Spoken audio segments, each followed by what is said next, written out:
name is Yashodhara Raje, and the presentation that you both gave was exciting for somebody who is not in business, but in the political field. My question is one removed from what you are doing, but yet it's connected to you.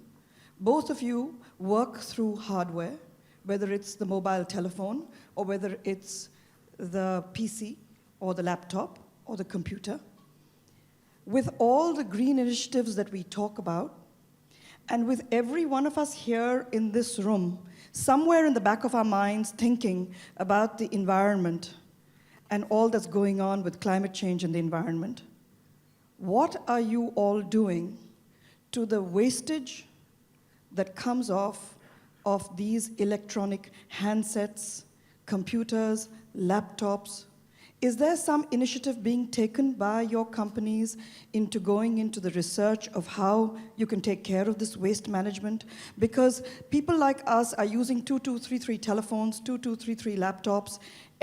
You're talking about initiatives, every second of the day a new laptop is coming out with new hardware, a new telephone is coming out with new hardware. We throw our old telephones and laptops away, and it's scary to think, what is happening to that wastage? Mr. Mittal, would you like to take the question? Or, yeah. Well, I think it's a very important point, and electronic garbage, as you have described, is an important issue that is facing the whole world today. India has actually started to use devices only now, and of course lots of them because we have a large population. We are still not at a point where we are generating that much of garbage because of reuse in India. It's hands-me-down, still happening. Old computers are still going into villages, into schools and all. But yes, we are coming to a point where it's going to get a serious problem, especially with all the chemicals on the printed circuit boards and all the electronic components which go in there are going to create a lot of hazardous waste out there in the marketplace. To a specific question, are the telecom companies or technology providers doing anything about it? The state of the answer is only those equipment that are with us are being managed when we dispose them off. But the millions or hundreds of millions of devices in the marketplace are not in our reach. I would say neither in Cisco's reach in that sense. But collectively, I think you're raising an important point. The country will need to engage with it. If I may add, I would say three things. First, fundamental R&D, to reduce power consumption, to use better materials. That's a company initiative. It is a company board. That's green initiative in general. So that's one. Secondly, then recycling, to see what we can reuse. And there are a tremendous amount of opportunities. But then thirdly, the one I mentioned also in my presentation, look at different ways of doing business. But do we really have to travel? Do we really have to go to the office? In my Western world and also coming here to India, I do a lot of work from home. I always say don't commute to compute. Go to the office to meet people, to meet employees, to meet customers. If you want to work, why should you travel? And so for me, there are three things. It is a different way of designing your equipment, much more with green in mind. Secondly, the recycling. But thirdly, then, the different ways of how we work. I'll just add to that one point on a lighter note. This morning, when me and Wim were sitting, he said, I wish I could have done teleporting off Clinton last night, which will happen in 2-3 years. So Mukesh could have been here standing virtually and not traveled today, this morning. But equally, most of you delegates need not be here. You could just be transported in your chairs. The only problem is what happens to the dinner plate. I don't know, it's good for Arun or bad for Arun, but that's going to happen. Like this, y'all could make a decision while y'all are sitting here because y'all are now leaders. Before, you used to look on politicians as leaders, but I see more and more that it's business that's now providing the leadership. So from a conclave like this, it would be one of the most amazing steps that when you get out of this room, both of you form a pool of people who could get together and say, okay guys, tomorrow let's get together and think about what she said today and do something about it rather than just, dialogue. Thank you. My question is to Sunil Mittal. Thank you for that vision that you spelled out, and I have no doubt that you will continue to play a leading role in making that vision happen as you have in the past. My question to you is to play devil's advocate for a minute and anticipate some of the hurdles that will undoubtedly come up in translating that vision into action. Now, you've mentioned one hurdle, which is regulatory hurdle, which will delay your transgression, as you called it, into banking. What are some of the other hurdles, and how do you plan to anticipate and tackle them? Well, I think, like Mukesh also, I try to look at the final position rather than hurdles. But one has to, as you are rightly pointing out, deal with the hurdles.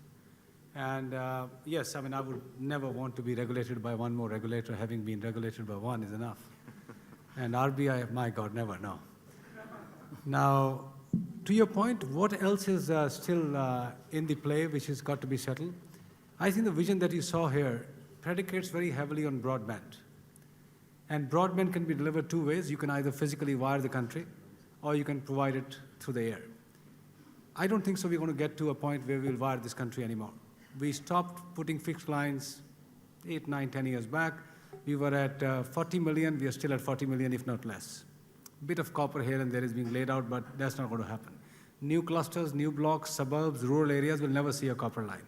Some fibers on the main arteries are there, but they need to be pulled into the customer premises. Again, not a possibility. So what do? You have to do this through wireless. The good news is 3G HSPA is alive and kicking, and now become a reality. 80, 90 million customers are on board. You will have several hundred million by the end of next year.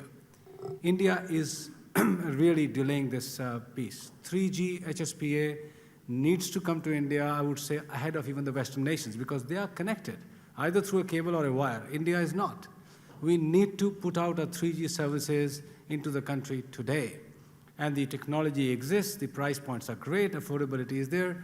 I hope that this last bastion on which the government is still debating, discussing, will be put out for auction of 3G spectrum, after which about 6-8 months later, you will see broadband services across the country. To my mind, we are 2 years late, can't afford any more delay. That, to my mind, is the biggest challenge in front of the industry today.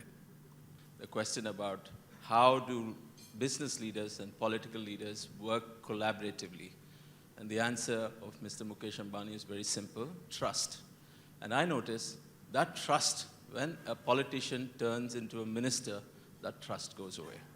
What, according to you, you obviously lead one of the leading communication company and also lead several industry bodies. What, according to you, should be the advice to all those sitting here in terms of those who are present leaders and those who could be future business leaders? What should they do to try and make the politicians realize that they should not regulate us? And how should they work on trust? Well, I would go to the extent of saying that regulation is bad per se, because you need rules of the game. For anything that you will do in the marketplace, you will have to have rules of game, otherwise there will be chaos. And especially in areas where there are not infinite resources, and therefore you will need regulation. But the regulation needs to be light touch. There are great models around the world, Oftel, FCC. We need to follow light touch regulation. And that happens out of trust. That happens out of, I would say, the political establishment having more trust. And I would say that again after what Mukesh said.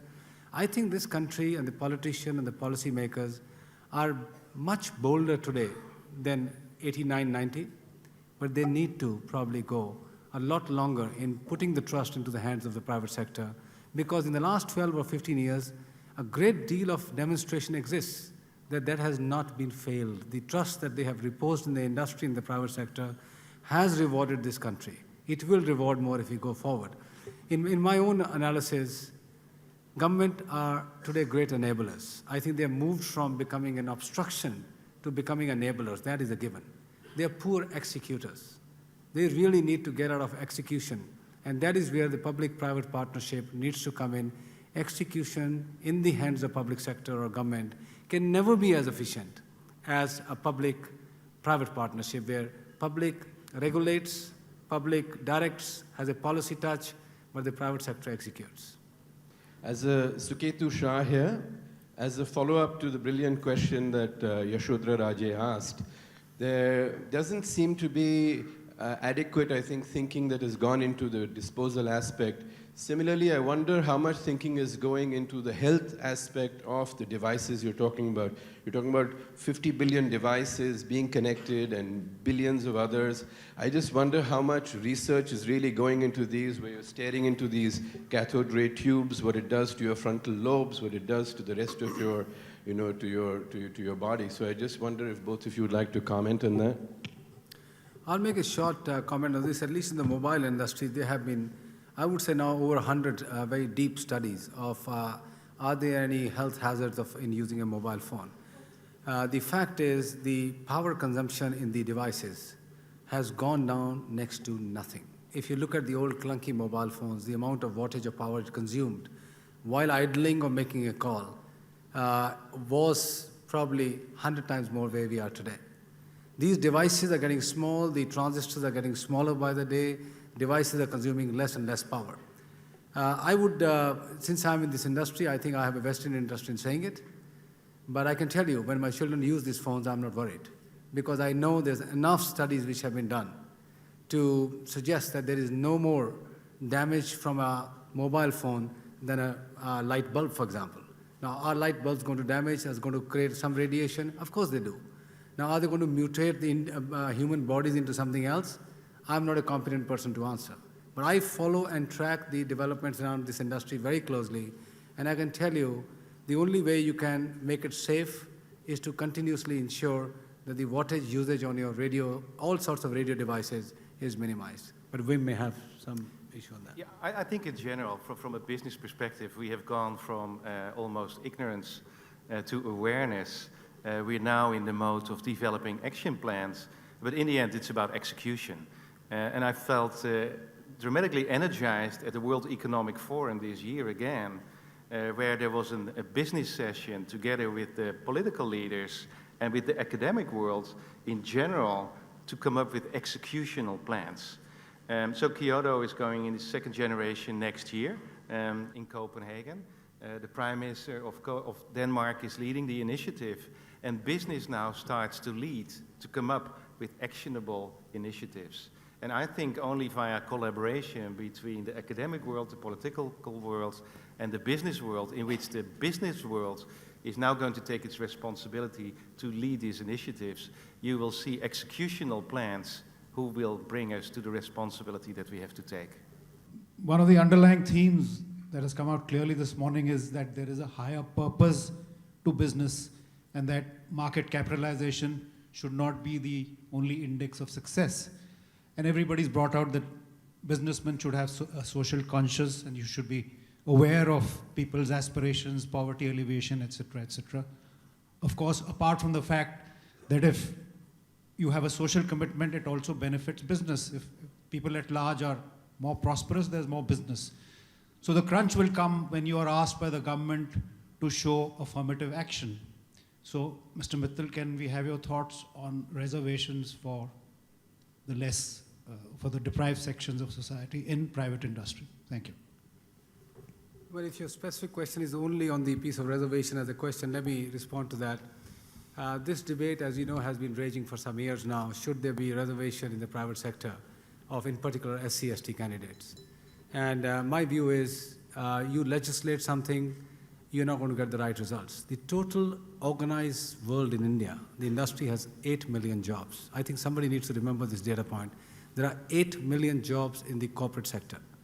Even if the corporate sector is growing at a blazing 10%, you know what will that do to the employment.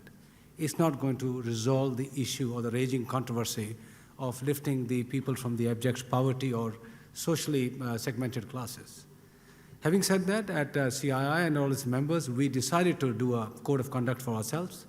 And we said voluntarily we'll start doing certain things that will be participative in this particular area. My own company, for example, has finally, after four attempts actually, the problem is the Ministry of Social Justice does not have a strong data bank. We have finally picked up 70 SC engineers in Madhya Pradesh who are under training just now.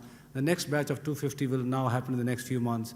All these people are being trained, they are engineers, but they need to go through finishing in telecom and other related activities, and will be employed. So my company is, I would say, far out into this area and voluntarily moving a lot of the staff. But if you ask me, am I in favor of a roll call in my industry to say who's SC, ST? My answer is a clear no. If you go to my canteen, there's no division there. I mean, I don't want to create the division that I am an SC, ST and a backward class and therefore got to have separation in the company. I will be opposed to that. But at the end of the day, I think this is what the politicians have to decide. 8 million jobs in the organized sector. You put a reservation of a certain kind, you're not going to get a result other than a tokenism, which may have the impact of destroying meritocracy in the Indian industry.